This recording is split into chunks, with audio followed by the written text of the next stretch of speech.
Good evening, good afternoon, and good morning to those of you who are joining us from across the world today for another session of Mindful Mondays. We are delighted to have with us Andreas Georgiou, the internet vegan cooking sensation behind VegAndreas. He is popular, healthy, plant-based recipes, fitness workouts, and videos to improve mental health have garnered a large and growing global following. We are also joined today by Serena Burgess, a British Wheel of Yoga teacher, certified International AcroYoga teacher.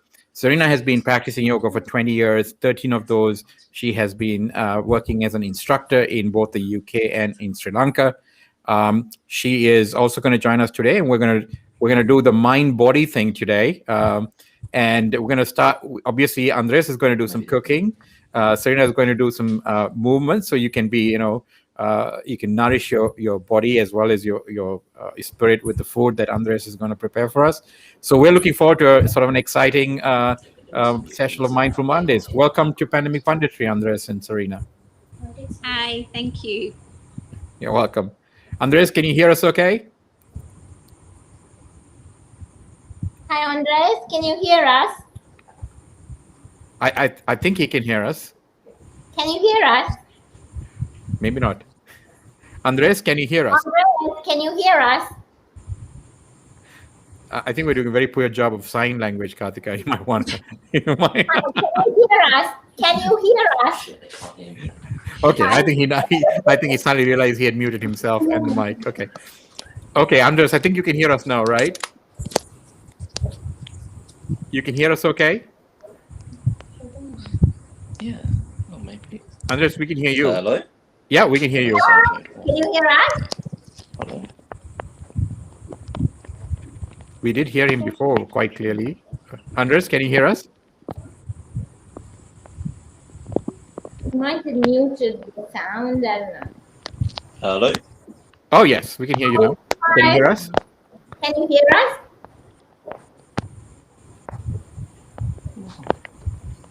Can't hear anything. No, the internet's cool. I didn't see them. We can hear you pretty clearly. I don't know whether he can hear us. So just let him know we can hear him, but maybe he's muted up or reduced the volume. He can't hear us. Yeah, he can't hear us. Yeah, at all. Okay. Oh, they can hear me. Oh, God, that's embarrassing.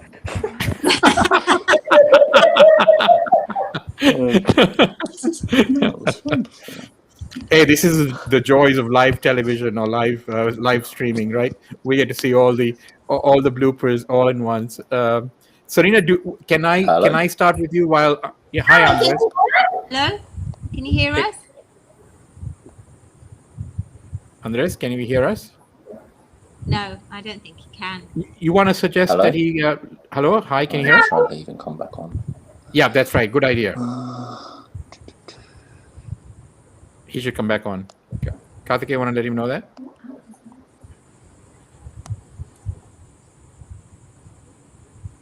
Sorry, guys, just hold on till we just get the audio sorted out a bit. Okay.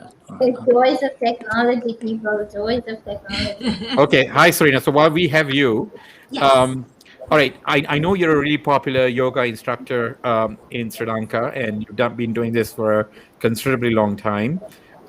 So how did you and yoga meet? I mean, was that a chance meeting, or is it something that you've always sort of focused on? No, it was. Hello? Hi, Andres. Can we hear us now? Yes, I can hear you. Okay, wonderful. Shall I answer? Okay, well, I don't know what happened before. Yeah, go for it, Serena. Just answer Go ahead, his answer the question, Serena. No problem. Yeah, no, it was quite a chance meeting. I was living in London and really super busy kind of London single lifestyle, and I sort of just thought, I need to do something in the week that's a bit exercisey and a bit for me. And I got really lucky and I met this yoga teacher who essentially I just wanted to be her, and it sort of sparked this love of yoga. And it just went from there, and yoga kind of grows on you. So I was kind of going once a week, and then I started going 3 times a week, and then like 5 times a week, and then I was like, Oh, wow. time to be a yoga teacher. And and that's when I decided to train as a teacher. So you're doing it as often as 5 times a week, huh? I was spending like a whole of Saturday at the ashram in Putney. There's a Shivananda ashram there, and I would kind of go in the morning and do a Sanskrit course, and then I would do cooking, and I'd chop vegetables for them, and then I'd do a class, and yeah, I'd spend a whole day in that space once a week, and then go 3 times a week in the evenings. So okay. yeah, All right. I kind of got a bit obsessed.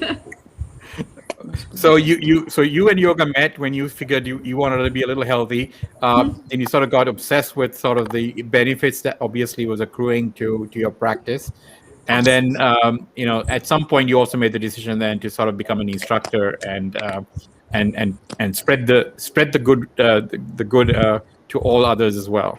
Well, yeah, when you benefit from it so much, you sort of think, well, maybe other people will enjoy it too, as much as I do, or nearly as much as I do. Okay, so I know we're going to talk to you in a little bit. We're going to actually have you sort of demonstrate a couple of moves, and I know that Kartika, being a very strong practitioner of yoga herself, and is going to sort of follow instructions and do those movements with us. With you. I'm going to actually be sitting very comfortably on my chair, watching the both of you do this and talking to Andreas. But that's the plan. And Andreas, if you are sort of ready to sort of answer questions and your audio video is working, happy to sort of ask you a little bit about your background as well. So how did you? I know you've traveled to Sri Lanka. I heard just introduction. So you're from Cyprus. What sort of made you get into the vegan food scene? He seems to have gone off of air, Lavi. Oh, okay. So he's still trying to figure out his audio. Okay. All right. Should we then kick off with the yoga? Maybe that's what we should do. Hey, you forgot to tell people your co-host is on the mat. Oh, yes. Well, I think they can figure that out. They can pretty much see you on the mat. So Kartika is on the mat. Kartika, you want to tell a little bit about why you're doing yoga and the fact that Serena is an instructor with you, or is your instructor? So I mean, obviously, I do yoga with Serena. She's my instructor, and because she doesn't like to be called a yogi, I'm not going to call her that. I don't mind yogi. I don't like guru. Okay. Yeah. So she's my yogi practitioner person, and I mean, I started with her as soon as the lockdown hit globally, sometime in April. And honestly, it really helped me be more physically resilient and mentally resilient. And also being stuck at home, it helped me move my body in a way that I probably wouldn't have if I'd just been a couch potato. Okay. So Serena, I want to just introduce a little bit about what you're planning to do today and these movements, what are they for, and then, maybe a little introduction or context around what you're going to do. Yeah. So I've been sort of looking at this idea of resilience since the lockdown started. It's been something that I've called on in my own life, just with, we were stuck at home and we've had to pivot and change our tactics in terms of work and move everything online. There was just a lot of change and a lot of uncertainty that came with the pandemic. Right. And so I found myself just using the tools that I have in my yoga toolkit every day to center and calm and stay in the present and do all of that stuff. So something I thought would really suit you, Lavi, was because I know you're only able to work with your fingers, is it's what I call the soothing finger meditation. Everyone can do it. It's easy, and it's really, really calming. Okay. And lots of people find meditation, sort of sitting and clearing their mind, quite difficult. But this practice gives you something to do with your hands and your fingers. And when Kathy said you were only going to do finger meditation, I was like, this is the perfect thing to show them. Okay. And the thing is, your fingers basically have a lot of nerve endings in them. Right. So what we do in this meditation essentially is stroke the fingers, and that in turn soothes the nervous system. Okay. So you should feel like you're calmer once you've done it, but you also have something to concentrate on. So we're combining breath and a little movement and stroking the nervous system, and the whole thing kind of adds up into a soothing meditation. So I'm not going to do a whole version of this, but I'll just teach you what you need to do the soothing finger meditation. So essentially you're going to bring the base of your your thumb into the base of your index finger. Okay. You'll have your hands probably on your lap, but I'll just keep my hands like this to show you. Okay. And you inhale and stroke your thumb up to the tip of your index finger, and you'll exhale as you bring your thumb down. And then you'll move across to the next finger, inhaling and exhaling. Move it across, inhaling, exhaling, and across to the little finger, inhaling and exhaling. I'm just going to move my camera down a little bit, put my hands on my lap, and we'll just go back through the fingers in the other direction. Sorry you can't see my face, but so we can inhale up the little finger, exhale, bring it down, inhale, exhale, close your eyes, inhale, exhale, inhale, and exhale.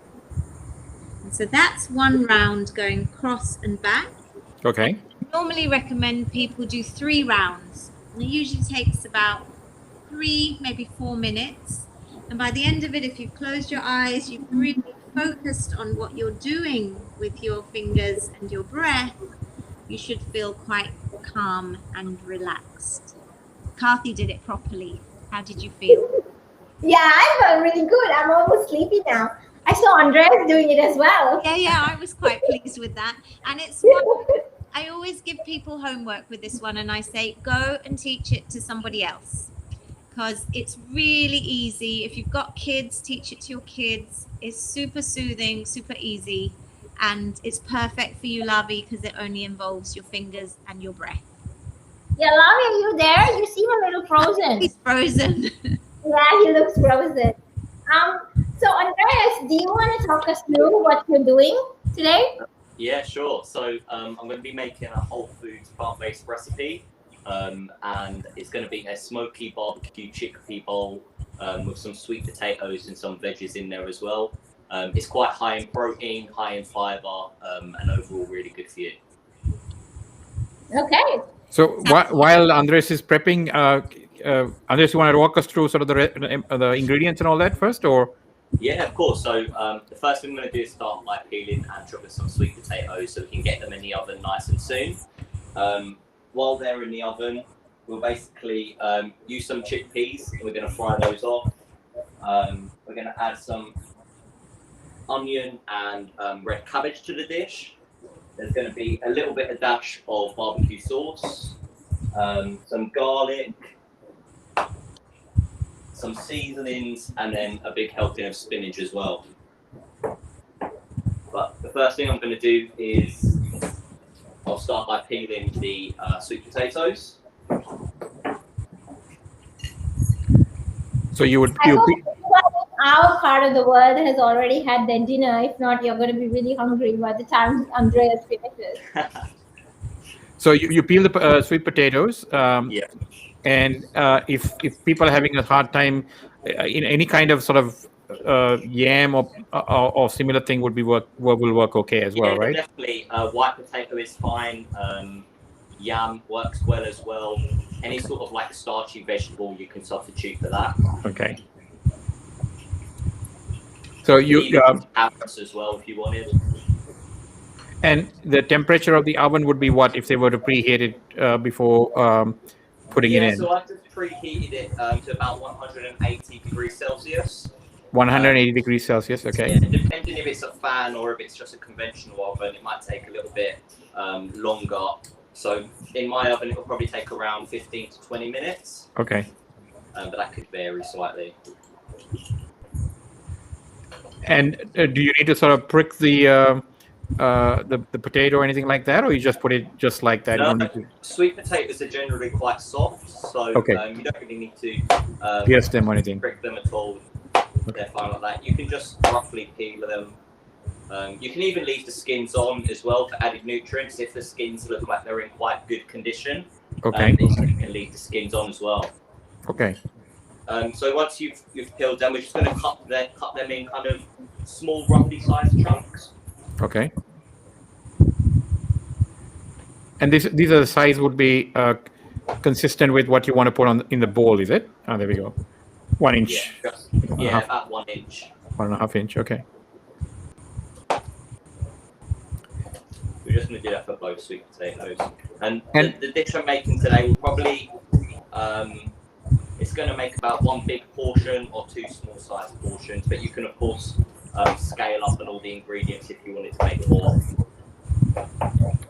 So this would feed maybe one person, very healthy one person portion, or even for 2 if you were going to to split this. Okay. If you wanted a small lunch, I reckon 2 people.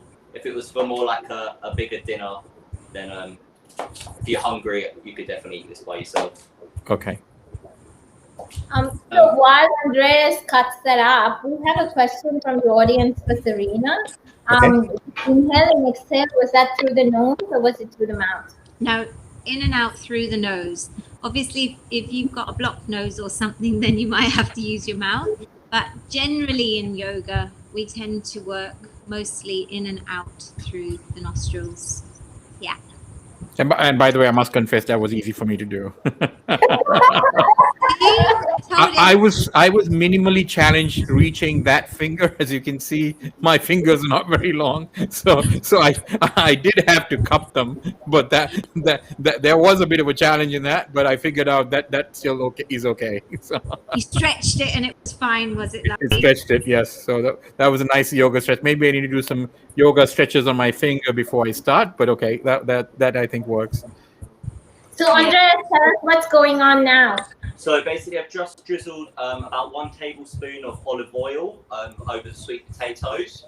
Okay. I'm going to add some seasoning, thyme. You can use any seasoning you want, really, any sort of herb. Rosemary works really well as well, or any type of mixed herbs works nice on sweet potatoes. Okay. And these are dry herbs, obviously, right? Because they're going to go in the oven. You can use fresh herbs as well if you've got some. Okay. But yeah, dry herbs work just as well. And then I'm just going to add some pepper as well. And those of us from sort of the South Asian part of the world, or where the spices are more, you could dress this up with a little bit of chili powder or anything else that you wanted to sort of infuse flavor. Definitely. I'm going to add a little bit of smoked paprika as well, just to give it a nice smoky flavor as well. Okay. So, Serena, if you're going back to you for a second, if somebody wanted to sort of start a yoga program, I mean, people think of all the contortionist movements and sort of the, and if somebody's quite not used to doing that, do you have programs that are sort of tailor-made for somebody who's never done yoga, is a hard time getting on the floor, let alone, getting into a lotus position or any of these things?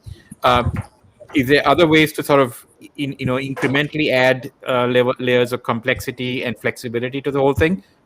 Absolutely. So it's interesting. I've taught yoga to people on chairs. I've taught yoga to people on a bed because they've been unable to lie down on the floor, but it's still beneficial to do some of the lying postures. And obviously I teach from beginner level up. I don't know if you can still hear me. Yeah, we still hear you. Yeah, so I teach from beginner level up, and yeah, I think the thing to remember with yoga is people get a bit intimidated because they think they have to be flexible to start with, but the point is that you develop your flexibility and your strength as you practice. So you start with basic postures. You start with learning even just how to sit comfortably. That can be a challenge for people. And then it goes from there, and you just sort of develop your strength and your flexibility as you go along. Okay. Yeah, for sure. And that's what makes it accessible for everybody. So while Andreas is chopping up some onions, I can see, right, Andreas? You're peeling I've some just onions. put the sweet potatoes in the oven for about 15 minutes, set a timer. I'm now going to dice an onion that's going to go in the pan to start frying off. Okay, so you're dicing an onion. So Serena, in terms of, you hear of various different yoga schools, Hatha Yoga, and, I think you mentioned Shivananda was one place you got trained. Do people need to worry about the various schools, or is that something for an instructor to worry about, or are there different yoga styles or schools that one should sort of go to if you were, say, a ranked beginner? So basically, Hatha is an umbrella term. And essentially, if someone says they're teaching a Hatha class, it should consist of asana, which is the postures, pranayama, which is breath work, some meditation, and some relaxation. So Hatha isn't really a school, it's just a term. Okay. The other schools, essentially, it's just different combinations or different sequences of that type of yoga. So Shivananda is the Hatha tradition. It's just got its own sequence that we do every class. Bikram uses Hatha yoga sequences, or hot yoga, because it's not cool to call it Bikram anymore. They're all Hatha sort of postures, sequenced according to the style of the school. Ashtanga, the same. Kundalini is a bit different. Doesn't use so many of the Hatha postures. Has its very own lineage. But as a beginner, if you find a Hatha yoga class and it says for beginners, then you should be fine. Okay. And then as you develop, you'll realize, if I want a stronger practice, I might do Ashtanga. Or if I want a practice where we do more chanting, I might choose Shivananda. So as you sort of realize what appeals to you, that's when you might choose which school you want to practice with. Okay. So All right, back to you, Andreas. Yeah, so just diced an onion, and I'm just going to cut some red cabbage as well. It adds a nice bit of colour to the dish as well. Okay. So you don't have to use red cabbage. It can be white cabbage if you want, but it does add some nice colour to the dish. Yeah, I'm a big fan of red cabbage myself, especially if you char it quite well, it actually infuses a very, very good flavor to it. Yeah, I really like it. I've only recently started using it a lot more in my cooking, but yeah, it's definitely something that I've used more and more recently. Okay. So, Karthika, can you explain a little bit? I mean, you've been the student of Serena's, right? And I know you're an advanced yoga person, but in terms of sort of this whole concept that we are promoting on Mindful Mondays, which is the concept of sort of be mindful one day of the week about the food that you eat, the sort of actions that you take, the things that you wear, the things that you use, and that's a sort of to focus people who are maybe not as committed as maybe Serena or you are to yoga or to even healthy eating, that maybe you give your body and yourself a break one day of the week, pick Monday to be that day, and do something sort of mindful, right? Whether it's a mindful sort of movement. So what is the connection, and maybe Serena, you can also interject, what's the connection between sort of mindfulness and yoga? So Serena can give like an expert opinion, and I can give like a student's opinion. So Serena, do you want to start? Yeah, I mean, for me, that connection, it kind of goes beyond the yoga mat anyway. It's the idea of sort of really trying to be present in each of the things that you're doing. And somehow when you come onto your yoga mat, you have to focus, you have to, to find your balance, you have to focus your mind to access the muscles you need, strength, you have to be focused. So it's sort of almost by default a mindful physical practice, because that makes sense. Yeah, it's not like you're sort of jogging Yeah. in the gym or just going through a routine with headphones on your head, right? So it's a little bit Yeah. more in tune with the inner you. Andreas, you're sorting some onions now, or sorry? Chickpeas, I think. Yeah, just wash some chickpeas up. Just Okay, let so the you use the get can, soft. you rinse it out of the can. Yeah, that's right. You can use dried ones if you've let them soak overnight. Okay. But just for quickness, I've got some canned ones here. Just make sure you rinse them well. Right. Added some olive oil to a pan. And then I'm going to add my onion now to let that fry off a little bit, get a nice little colour. Okay, so while you're frying off and getting that into a sort of a nice golden color, I assume. Yeah. So back to you, Serena. This is like a cooking with yoga show already. the cooking part. Serena, if you were sort of, I assume that have you got a couple of other movements that you can show while he's sauteing the onions that will take a few minutes? Yeah, sure. We can do that. I want to hear Kathy's opinion about mindfulness. Good one. Okay, all right. So for me, I remember very early on when I first started yoga, my first yoga instructor told me something that stayed with me for like until today, which is, if you can't get your body to listen to you, how are you going to get like people to listen to you, your team to listen to you, your boss to listen to you, basically anyone outside of yourself to listen to you, if your own muscles, your body parts don't want to do what you want it to do? So mindfulness for me was all about trying to get my body to listen to what I wanted it to do, like, because sometimes it just doesn't want to. And Serena can attest to this, because they're like,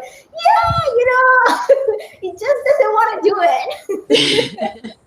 It's like, it's nearly there. It's nearly there, but it doesn't want to go any further. You know what I mean? So yeah, so it's all about getting your body to listen to you. And the more your body starts listening to you, the more you feel like you can control other things around you that happen to you. Okay, so let's sorry, go ahead. Quickly Yeah, add please. to that, this whole mindfulness thing. Our yoga isn't just about postures and movement. I mean, it's quite meditative to be moving with your breath, but we do sit and we focus our minds and try and meditate or do our finger meditation or a contemplation, and all of that is part of mindfulness. It's all about being in the present moment and observing your thoughts or observing your breath, and it's not just the movement. I find that mindfulness weaves in and out of everything if we let it. Well So taken. Andreas added in the chickpeas. Yeah, I've just added the chickpeas Awesome. to the pan as well. Let them roast off a little bit. It gives them a nicer taste than just straight from the can. And I'll add in the red cabbage now as well. So have you put any seasoning, like salt or anything like that, or is it enough salt already from? Yeah, not just yet. I'm going to add some smoked paprika, garlic, and chili. Okay. Right now you're just sweating the vegetables.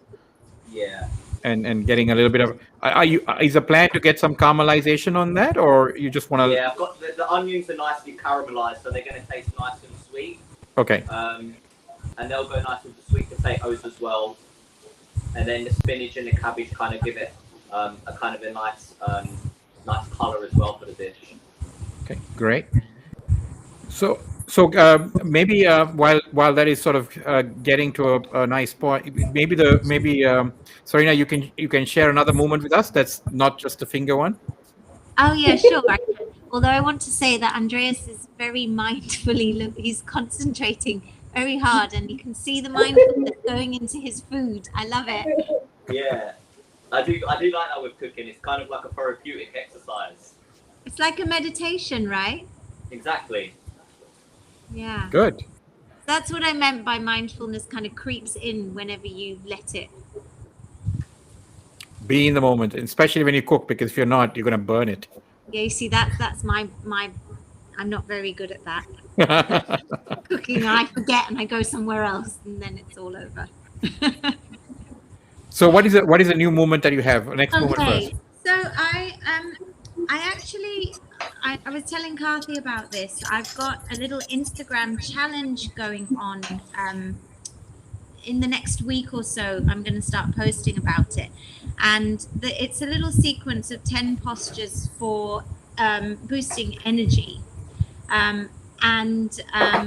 So I've got a couple of things going on at the moment. I've got a resilience course that has all sorts of things involved in it. But I thought I'd share some of the postures from the energy boosting sequence. Great. Kathy, if that's okay with you? Yeah, I'm good. So, All so right. Serena, you're going to do it, and then Karthika's going to sort of follow on, or something like that. Yeah. Is that what you're planning? Okay. Yeah, Great. Yeah, Okay, Kathy knows how it works. Yeah. And you're gonna just sit there and watch Andreas cook. Yes, exactly. Okay. Maybe Andreas can talk us through what he's doing right now. Andreas just put some paprika in the food, I think. Yeah, that's what he said. Yeah. All right. Go ahead, guys. Okay, so Sorry, Andreas, we're a bunch of noisy women who are trying to do yoga. sorry. So, Kathy, we're going to come onto our mats. Okay. Hands and knees. And I'm just going to take us through some of the postures at the beginning of this sequence. Maybe not all 10, if that's okay. Yeah. So we're going to work with our breath. We're going to inhale, lift the chest and the chin and the hips at the back. And we're going to exhale, pull the belly button up towards the ceiling, drop the head and the neck. We're going to do a couple of those. Inhaling and exhaling. Inhaling and exhaling. So this is articulating all the vertebrae in our spine. It's connecting us with our breath. And just bringing us to center before we begin the practice.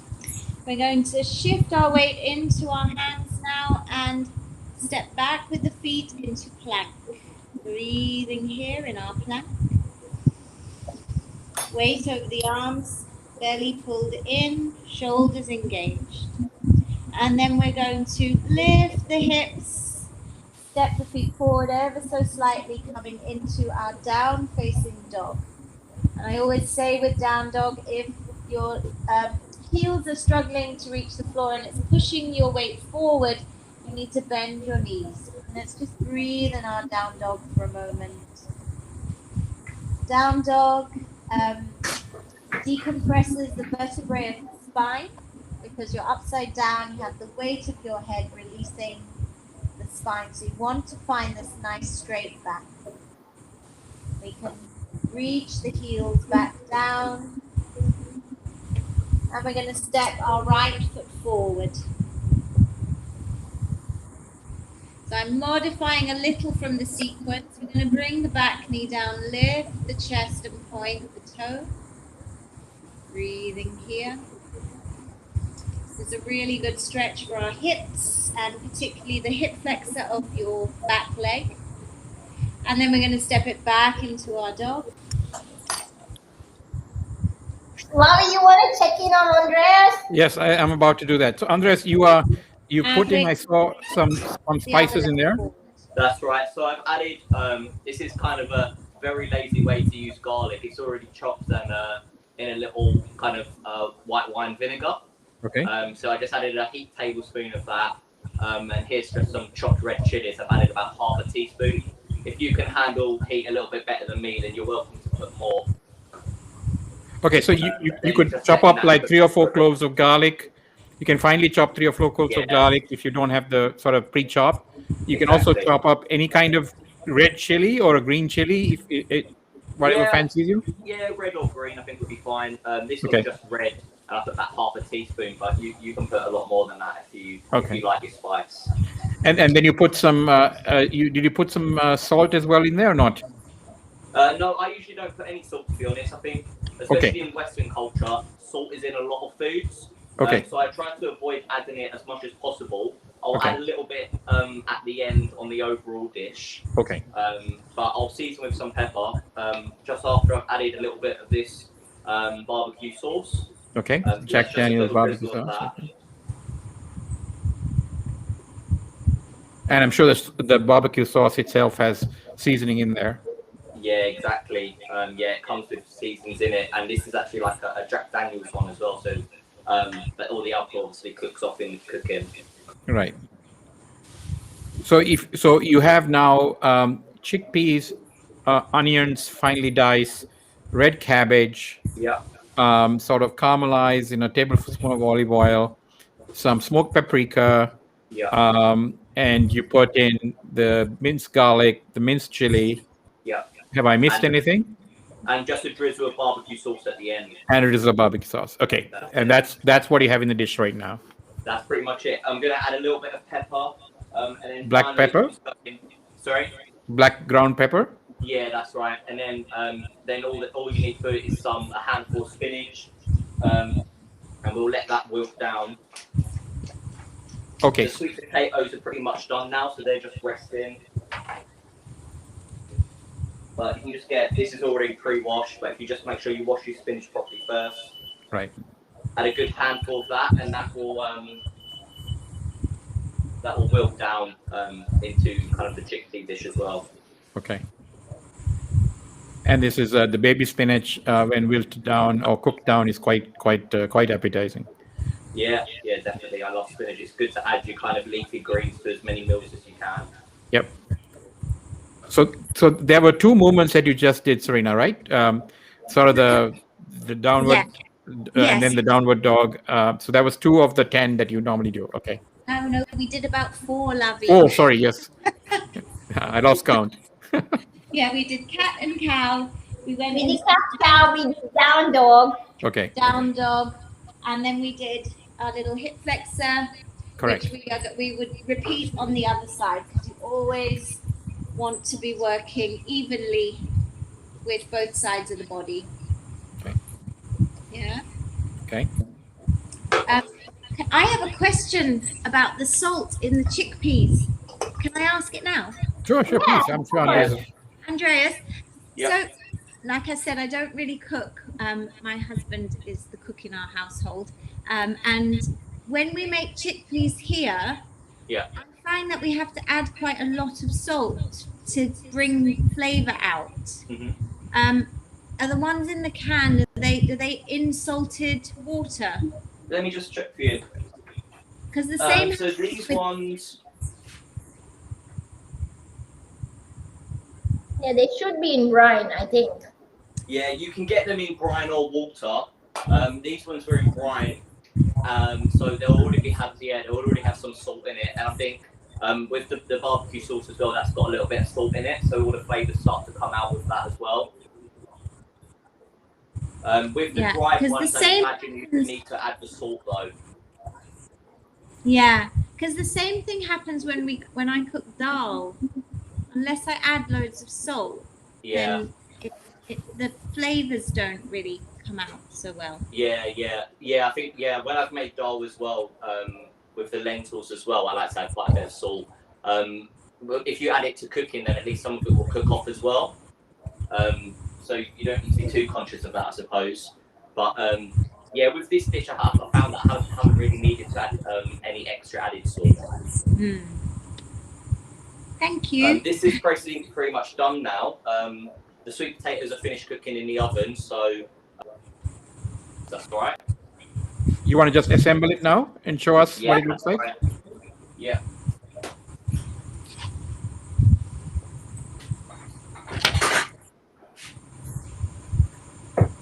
Okay, so you get a bowl out.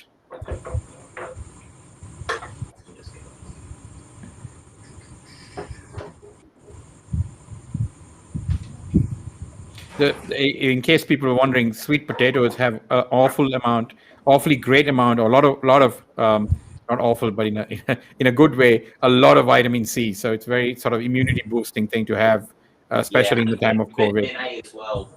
Sweet potatoes are really good to cook with. Yeah. So it's a very good sort of. I know it's harder to find in our part of the world, Serena, in India and Sri Lanka, but India has a similar thing. We call it it's a yam. So we have it here, but it is not as orange. It's sort of a pale whitish yellow. Yeah. I found orange sweet potatoes here recently. I've seen them more and more actually. Okay. Celeste Daily has orange sweet potato. Oh, Where? great. Celeste Daily on Uber Eats has orange sweet potato. Ah, I saw them in this. Oh, I saw them in the organic shop in Narwhal yesterday. So That looks so good. so the spinach obviously colours are really nice. puts a lot of water out, isn't it? Sorry, what was that? The spinach has naturally a lot of water in it, obviously.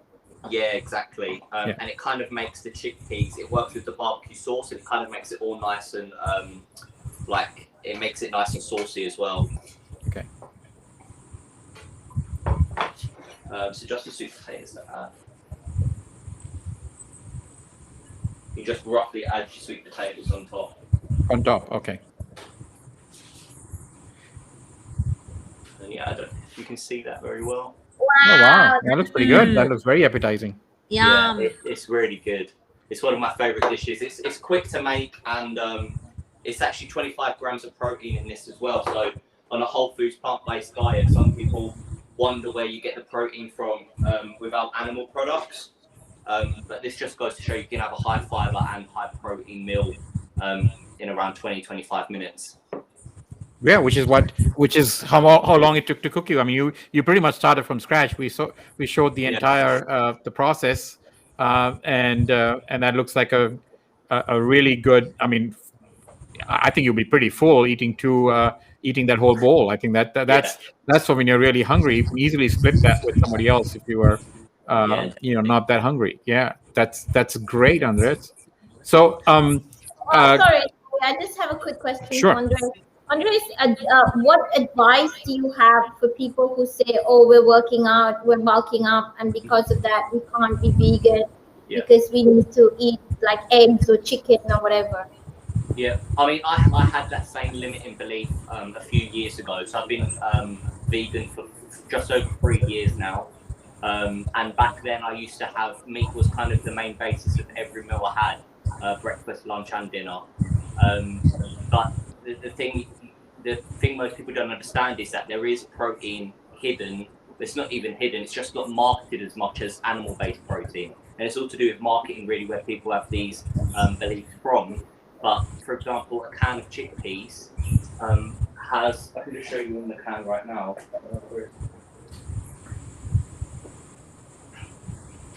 A can of chickpeas has about 18 grams of protein. So when you partner that with other sources as well, sweet potato, lentils are great sources, beans are great sources of protein. It's just adapting our kind of mindset of how we view food at the moment, experimenting in the kitchen to make it all taste nice. But you can definitely achieve your protein goals. At the moment, I'm trying to put on some muscle, and I'm hitting at least 150 grams of protein a day. So it can definitely be achieved. There's vegan protein powders as well if you do struggle a little bit, but soya milk is an easy swap to make. That's just got just as much protein as cow's milk and less fat. So it can definitely be done just with a bit of planning. yeah, I mean, clearly, I think if you watched Game Changers, any fears of protein are dispelled with that documentary on Netflix. I highly recommend people watch that if they're concerned. So Andreas, you show a recipe or menu a day sort of thing on your channel. Can you speak a little bit about your channel? Yeah, pretty much. I will usually post one recipe a day, or if it's not a recipe, it's usually some sort of fitness video or something to do with mindset / mental health as well. But it's predominantly recipe-based, whole food recipes. The majority of them are high in protein and healthy. I've got a couple of treats on there that I'll post as well. But predominantly it's high protein, healthy whole food recipes. I'm on kind of Instagram, TikTok, and Facebook, and it's at VegAndreas. So you can give me a follow there, and I pretty much post daily. Yeah. Great. And Serena, if you people were sort of, I know you're going to show up a couple more movements, but if people are sort of keen, I'm sure that you do all of this online now, given the pandemic. So I know that people in Sri Lanka obviously can take use of your time easily enough on a sort of a decent hour. But are you open to sort of people from across the world potentially signing up and taking classes as well? Yeah, absolutely. I teach group classes. My morning classes work for people in Australia, and my evening classes work for people in the UK if they're free at lunchtime or so. Okay. But I also teach a lot of one-to-ones. I'm teaching quite a lot of people in Europe at the moment, and I just make that work with their schedules. I'm used to waking up very early in the morning. So. Oh my God, Andreas, stop doing that! No, please do that. I couldn't help it, guys. I couldn't help it. Proof is in the eating. Kartika, you want to put the link down for Serena's classes as well? Yeah, Serena, do you also have like an e-learning course or? Yes, I've just actually launched, it's called Your Personal Resilience Toolkit. And it's an online learning course with mindset practices, journaling practices, meditations, breath work, daily rituals, asana and affirmation, all kinds of stuff, all packaged in one place, with the sole purpose really of giving ourselves tools to deal with all of the change and craziness that the world has thrown at us in the last year or so. Kathy, I don't know if you have that link, do you? I might. I'll look it up. So, Andreas, how are you staying sane during the lockdowns? Sorry, what was that? How are you staying mindful and sane during the lockdowns? Do you like work out at home or do you? Yeah, I mean, I try and go on daily walks, and I'm fortunate enough to have some free weights at home as well. So I try to work out most days at home. I usually try and wake up quite early. If I can get a little run in as well, that helps. Getting out in nature as much as I can, to be honest. I don't really live too close to nature. It's pretty much mainly in the city, but when I can get to a park or amongst some nature, I try to do that as well. Great. Did you find that being vegan was easier for you during the pandemic, or did you find it more challenging? To be honest, I think over the last 3 years, I've kind of got used to the cooking aspect. So it hasn't been too difficult. We had a period over here in the pandemic where there was limited supplies in supermarkets. So actually getting plant milk, we were limited to purchasing only 3 at a time. And because there's 6 of us at home drinking plant milk, we can kind of go through 3 cartons a day. So that was one of the main limiting things. But apart from that, I think the only troubles that I find sometimes, luckily enough in London, we have a lot of opportunities to eat out vegan. When you go out to more rural areas, eating out can be a little bit more challenging. But the supermarkets offer a lot of variety of stuff now, so it's fairly easy to accommodate for that. So why did you switch to being vegan? Initially, so at the beginning, as I said before, I used to eat a lot of animal products. And in myself, I was at university, so I was in my second year of university, and my energy levels were quite low. And I noticed I put on some unwanted weight as well. So in the summer, I was just curious, and I was on Netflix, and I came across the documentary of What the Health. I gave that a watch. I'm sure you guys have probably seen that as well. Yep. And then I did a little bit more research, and I started substituting in some more plant-based meals. I think at the time, initially, I was still eating fish and eggs. And then after about a 3-month period, I phased those out of my diet as well. I went full vegan. Initially, it was solely based on how I felt as a person, and I just felt better with my energy levels. And then I started learning about the ethical side of it all with the animals, and also the benefits on the environment and the sustainability aspect of it as well. And that's kind of what has made me continue. I think once you understand those aspects, it's what makes you stay consistent with it as well. Similar to my journey as well, 5 years ago. No, 4.5 years ago. Yeah. So similar. I also watched What the Health, and then decided to sort of cold turkey myself out of stuff. Started with giving up dairy in 2014. Lost a bunch of weight just giving up dairy, and then then the vegan was 4 years ago. So haven't really looked back since then. But how do you guys find it where you are in relation to? Because over here we have a lot of, for the transition phase, meat substitutes and things like that are really easy to get hold of now. How's it like, kind of where you guys are? Do you have a lot of meat substitutes and stuff? Yeah, so India, I mean, we have a mostly vegetarian diet but lots of dairy. So there are lots of people so the vegetarian options are tremendous. So if you can eat vegetables, if you stay off the sort of the curd and the ghee and the things like that, you can definitely get food which is vegetarian and by default vegan if you are careful. And so that was not a problem. You're right about the meat alternatives. However, there are a lot of companies now that are actually manufacturing in India. And so there are those options also coming on board, burgers to chicken nuggets to all kinds of things.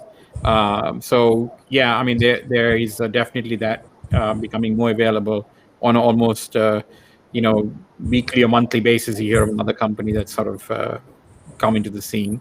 And there are some imported stuff that's available here as well, but a higher price point. So yeah, I think there's much more awareness of things. I think India will probably be 3-4 years or 3 to 5 years behind the global curve on this. But generally, I think when you tell people in India that you're a non-vegetarian, what they usually mean by that is that they eat meat once or twice a week. And where I'm originally from in Sri Lanka, if you're saying you're non-vegetarian, that means you eat meat 3 times a day. So, some form of animal product is in all the food you eat, as you well may have discovered when traveling in Sri Lanka. So I think the quantities of meat that's even eaten in India are substantially less. However, with rising affluence, it is growing, right? So that's the problem. And with India's population and China's population, they can't afford to have more people eat meat. The planet will just collapse. It's already on its way there. It will just fast track itself to extinction. So we can't afford to do that. So yeah, in India and China, both hotbeds of, sort of the oil protein space for that reason. Yeah, that's good. Yeah. Cool. So Andreas, do you want to join us for the last couple of poses that Serena's going to do? Yeah, let's do it. Okay. All right. We'll end it with the last couple of poses. I'll watch all 3 of you. Okay. So we got to back into our down dog, didn't we? So, got back into our down dog. We're back in our down dog. And the next thing, I'm going to have to move the screen. Give me a second. Let me tilt this up. Lovely. The next thing we're going to do is a big step forward with our right foot. This time we're going to keep our back leg down. Up, not down. And we're going to lift up through the upper body, bringing the arms above the head. You can just stay here if you want, or you can take a little lean back, looking up at the ceiling. You can pretend to lift your hands. Say that again? You can't see my hands? No. Lavi can pretend to lift his hands. Oh, okay, go for it, Lavi. Pretend. And we'll bring it down. We can step it back into that down dog. And we're going to do the same movement with the other leg. So stepping left foot forward. You're balancing on the toes of your back foot, bringing that the arms up by your ears. And if you want to shift your gaze, you can look up towards the ceiling. It changes the balance. And you can lean it back slightly, opening the heart. Let's come back. Oh no, you're struggling. Step it back. He's Karthika, doing I it think well. Karthika, if you can put the focus on Serena, it'll be easier for other people to follow. Yep, do that. There we go. We'll finish by walking our feet in, lengthening our spine and folding forward. And I'll just move my camera again. We come into our standing forward bend. I'm going to lean forward, bring the weight over the toes and lift the hips. Bend the knees, and we're going to roll up through the spine and come up to standing, which you can't see. And as we stand, we're going to just ground through the feet, find our connection with Mother Earth, and close the eyes for a moment. Let's take 2 or 3 deep breaths in and out.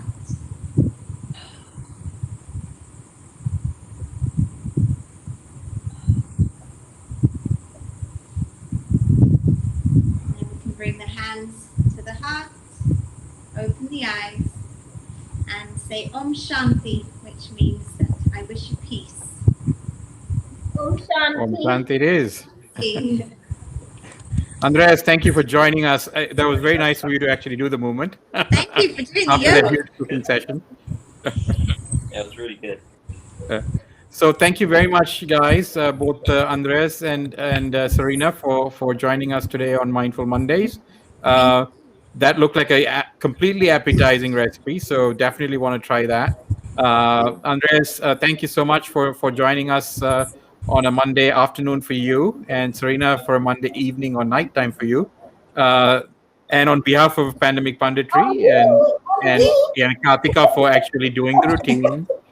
I'm just hoping you want to get your breath or something, but obviously, clearly, you don't need to do that. I would be panting by now. So I do need the yoga more than she does. But thank you very much for joining us this evening and this afternoon. Wish you all a great rest of the week. Cheers, it's been great being here. Thank you, Andres. Thank you. I'm going to try Thank the recipe and post it over the weekend. Cheers. Thank you. Cheers. Bye. Bye. Bye.